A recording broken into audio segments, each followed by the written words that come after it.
Now we will start our third topic, that is kinds of wrongful acts. In kinds of wrongful act, we take first topic, intentional tort. So intentional tort requires the claimant to show the defendant caused an injury or purpose intentionally. If you have done any type of harms to the claimant, then that must be having some intention behind it. Like आप उसको harm करना चाहते हो, आप उसको किस way में harm करना चाहते हो, तो this will be involve 7 way you can do the harm to the claimant as intentionally. First, assault. Second, battery. Third, false imprisonment. Fourth, unlawful harassment. Fifth, invasion of privacy.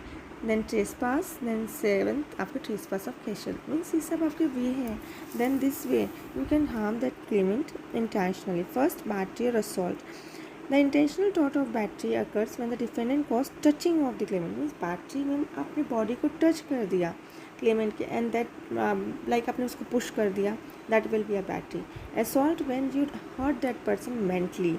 Means आपका intention उसको mentally hurt करने का था. Like for example, what is battery? If the defendant intends to commit battery by hitting the claimant in the heart by killing them.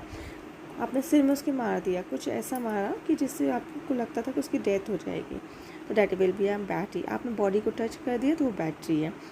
But the intention to assault. Assault means आपने उसको excited कर दिया, गुस्से में ला दिया और उसको मारने ही वाले हो, आप उसके फेस का एक्सप्रेशन चेंज हो जाए उस बंदे का, तो that will be a assault. Okay. Nextly, false imprisonment, when आपको satisfied whenever there is intent to unlawful confine to anybody. like मैंने आपको क्लासरूम में बंद कर दिया. false imprisonment इंटेंशनली किया कि आप उससे बाहर नहीं निकल पाओ, जिसके कारण दूसरा पर्सन विन कर जाए, आपका फ्रेंड विन कर. लाइक रेसिंग हो रही थी, लाइक इसमें भी एग्जाम्पल क्या दिया. For example, different intentionally lock the claimant in the classroom without having legal authority to do so. मेरे पास अथॉरिटी नहीं थी आपको लॉक करने के लिए, लेकिन मैंने आपको ट्रैप कर दिया एक रूम में, तो that will be a false imprisonment. Means किसी भी पर्सन को इंजुरी और हार्म करना with having intention in that. So however the claimant should not be trapped willingly or conscientiously. आपने उसको willingly, claimant नहीं चाहता था कि आप उसको trapped करें, लेकिन आपने उसको willingly अपने लिए defendant ने उसे trapped कर दिया एक classroom में, तो that will be a false imprisonment. Third one is trespass of to land. Means trespass of land occurs when the defendant has a physical invent real property of the claimant. Means without the consent of that person you hurt the property, you change the way of the property. आपने उसकी property को without him or her consent आपने उसमें कुछ interference किया. Like the defendant may create claimant's lands a drainage out like below the land of the claimant. आपने वहाँ पे नाली बना दिया उसके लैंड में विदाउट हिज कंसेंट, तो जिससे कि उसकी जो प्रॉपर्टी की वैल्यू थी वो रिड्यूस हो गई, या जिससे कि वो नाली का पानी उसके घर पे जाता था. तो ये जो आपने ट्रेसपास लैंड किया है, that will be a trespass of land.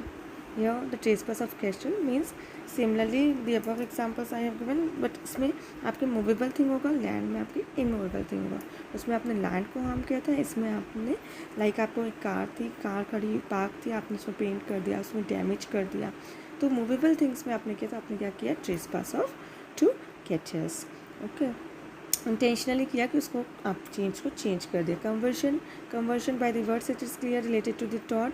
Means conversion occurs when the defendant intentionally with the shuttle in serious way of a compensate money payment for the total value of the shuttle. In other words, the defendant is forced to buy and to purchase that property of that thing based on the original value. आपने जो भी value थी property की उसको change करते हुए आपने next चीज़ उसको दिखाई. लाइक आपने उसको कार बेचा, उसको कन्वर्ट कर दिया, कार को इतना डैमेज था लेकिन आपने उसको रियल उसको नहीं बताया, आपने उसमें कुछ ऐसा कुछ कर दिया कि जो आपको सामने बाद में जाके डैमेज किया आपके, तो that will be a conversion. Unlawful harassment means आपने फिजिकली हार्म किया विक्टिम को बैटरी के थ्रू या असॉल्ट के थ्रू.